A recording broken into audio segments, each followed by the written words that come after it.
C'est l'histoire d'une jeune fille nommée Hawa, vivant dans une bidonville, qui a des difficultés à trouver du travail depuis l'obtention de ses diplômes. Étant la fille aînée de la famille, elle décide de ne pas baisser les bras et continuer de chercher du travail. Malgré ses grands diplômes, elle se retrouve à faire des travaux de ménagère et de serveuse dans des petits restaurants. Un soir, elle fait la rencontre d'un monsieur nommé Kidi, dans le restaurant où elle est serveuse en temps partiel. Elle se présente au monsieur qui lui demande son niveau scolaire. Après cela, il lui donne sa carte de visite de passer à son bureau, pour un entretien pour être sa secrétaire particulière.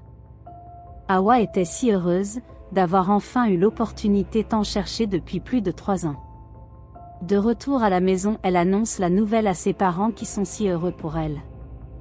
Le lundi suivant, Hawa se rend au bureau de monsieur Kidi tout enthousiaste. Elle est reçue avec tous les éloges, puis après son entretien, elle est immédiatement embauchée puisqu'elle est si intelligente. Tout se passe bien pour Hawa à présent, elle a un bon salaire qui lui permet de s'occuper d'elle et de ses frères au point de pouvoir envoyer des présents au village. Après 4 mois de travail, Hawa commence à avoir plein de dragueurs au bureau et son patron monsieur Kidi n'apprécie pas cela, au point de lui interdire de discuter avec les hommes. Elle ne comprenait pas cette jalousie jusqu'à ce qu'un soir il l'invite à prendre un pot. Ce soir-là, monsieur Kidi a déclaré sa flamme à Hawa et elle était plutôt contente. Elle se disait que si elle se marie avec lui, alors elle aurait enfin résolu les problèmes de sa famille. Depuis ce jour, elle a commencé à repousser tous les hommes qui s'approchaient d'elle. Un mois est passé la déclaration d'amour de monsieur Kidi, alors Hawa constamment faisait son possible pour le séduire encore plus. Elle entrait dans son bureau et essayait de prendre du bon temps avec lui mais il refusait, il n'était jamais prêt, et cela inquiétait Hawa qui pensait réellement que son patron s'était moqué d'elle lorsqu'il lui avait dit qu'il l'aimait. Un week-end, il lui a donc proposé d'aller se détendre dans une belle petite ville touristique. Hawa était aux anges, il lui a remis de l'argent pour se faire belle, et aussi il lui a demandé qu'elle doit porter un même sous-vêtement pendant 2 jours avant leur petit voyage. Chose qui a intrigué Hawa et elle lui a dit que c'est sale de rester avec des sous-vêtements pendant 2 jours. Monsieur Kidi lui a répondu qu'il adorait humer l'odeur naturelle de la femme, alors elle a trouvé cela adorable et a accepté de faire cela. Le jour du voyage, Hawa a reçu la bénédiction de ses parents et elle est allée avec monsieur Kidi qui est venu la chercher devant la maison.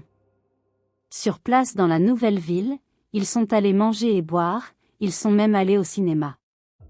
Après cette belle journée, ils sont allés se reposer dans un hôtel 5 étoiles où ils ont enfin pris du bon temps. Hawa a tellement apprécié cela qu'elle était épuisée. Le lendemain à 5 heures du matin, elle se réveille et aperçoit monsieur Kidi qui est habillé prêt à partir, elle qui pensait qu'ils allaient faire tout le week-end. Il lui explique qu'il a reçu un appel d'urgence, et qu'il doit rentrer, ceci en demandant qu'elle s'apprête immédiatement pour qu'il la dépose. Hawa s'en va prendre sa douche, elle fouille son caleçon mais ne le retrouve pas, elle demande à monsieur Kidi qui dit n'avoir pas vu lui aussi, ceci en insistant qu'elle se dépêche car il est pressé. Hawa refuse de rentrer sans son caleçon mais il insiste qu'elle se dépêche, en disant qu'il lui remettra de l'argent pour se refaire une lingerie. Après près d'1 heure à chercher en vain, elle s'habille donc et ils s'en vont. Au bout de 3 jours, Hawa commence à saigner énormément, alors que ce n'était pas encore le moment pour elle. Elle s'en va à l'hôpital et le docteur trouve normal, en prétendant que c'est sûrement une période irrégulière. Par contre, les parents de Hawa se sont mis à suspecter des choses, ils ont donc décidé d'amener Hawa au village pour consulter des féticheurs. Arrivé chez le premier féticheur, ce dernier a affirmé que le cas d'Hawa était grave pour lui, qu'il ne pouvait rien faire pour elle. Ils sont donc allés chez un vieil homme qui n'était pas un guérisseur mais juste un voyant, il lui a dit qu'elle est presque morte, qu'elle saigne énormément parce que quelqu'un a pris son caleçon pour faire des rituels avec. Hawa s'est immédiatement rappelé de son caleçon qu'elle a perdu dans la chambre d'hôtel. Ce vieil homme lui a dit qu'il y a juste une seule solution pour elle, qui est le retour à l'envoyeur. Il lui a présenté une grande bassine pleine d'eau, et au fond de cette cuve se trouvait un énorme serpent. Il lui a demandé de puiser une quantité de cette eau et de laver ses parties intimes avec cela, Il lui a affirmé qu'après cela elle recevra un appel de la personne qui a volé son caleçon. Hawa avait peur de toucher à l'eau où se trouvait le serpent, mais sachant que dans tous les cas elle devait mourir, elle a donc pris le risque et a pris une quantité pour se laver.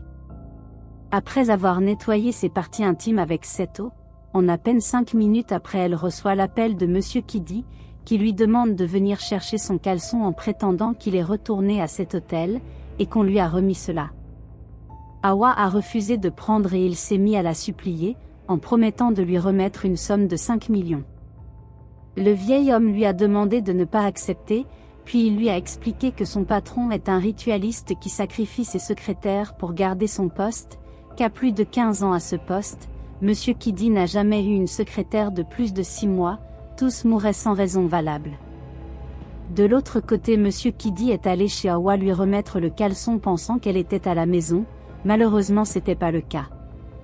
Il était censé lui remettre cela en main propre pour être sauvé, puisqu'Hawa avait nettoyé tout ce qu'il avait fait avec ce caleçon.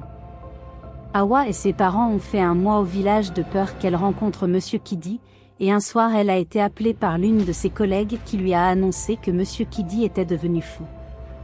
Elle est donc retournée en ville et par peur de se retrouver encore dans ce genre de situation, Hawa a décidé de se lancer à son propre compte avec le peu d'économies qu'elle avait fait. Elle a donc commencé à vendre des tomates au marché. Ainsi s'achève cette histoire.